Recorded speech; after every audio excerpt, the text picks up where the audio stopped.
For what? Hazel knocked me in the head with that iron deal. Well, that's how come me to come on over here. Oh, that's poor business. Well, I lied. Okay? Now, and I need somebody to talk about it. All right, let's get away from this music. Here, sit on the steps over there. She sat down. Here. Now, I wouldn't blame you if you wanted to kill me, but it's been eating at me. The truth, that is. See, I've been working on myself, a little bit at a time. Well, I've been seeing a therapist and eating fresh fruits and raw vegetables and all kinds of things, and it ain't helped me none, other than the fact that I'm regular and I don't eat as many anti-acid tablets.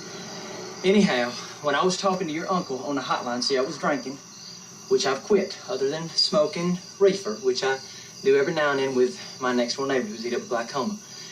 Anyhow, I was just bitching and complaining and moaning and just blaming everybody for everything, and he was just so nice to me that I just kept it up, and we became friends. And I'm always shitty to my friends, especially the nice ones. You know how that is. Mm-hmm. Anyhow, I guess I was just being terrible to him. I mean, to the point where I was just hunting him down just to tell him how much I hated him for not making my life right. Anyhow, well, I guess he became like some disgruntled office worker, because he comes over to the house and he starts screaming and yelling and just spilling his guts about how much I'm ruining his life and how much I remind him of his family. And that's when I told him to kiss my ass. Well, see, I shouldn't have done that, see, because then he comes into the house and he's angry and he starts screaming and throwing things around, and I tried to stop him before he got into my shoe closet. See, I'm a shoe nut.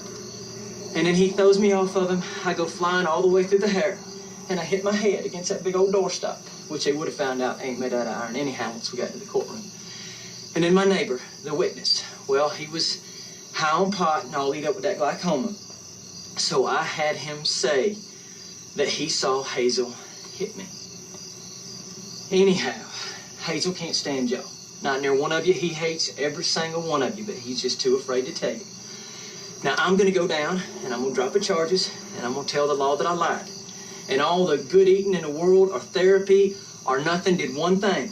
Now, my therapist told me to go to a spa and get some rest, and I did. I went, and I got massaged, and I meditated. I ate oat bran, and nothing, not one thing, did one thing. But then I got a facial. And I don't mean a deep cleansing, but a relaxing facial. And I fell asleep. And I started to dream, and I dreamed with these boys. They come along, and they threatened to cut me open, fill my belly full of salt water, and then sew me back up if I didn't start telling the truth and acting grown up. So your uncle's gonna be a free man, even if I go to jail for abstraction of justice. And oh God, I just thought you might want to know.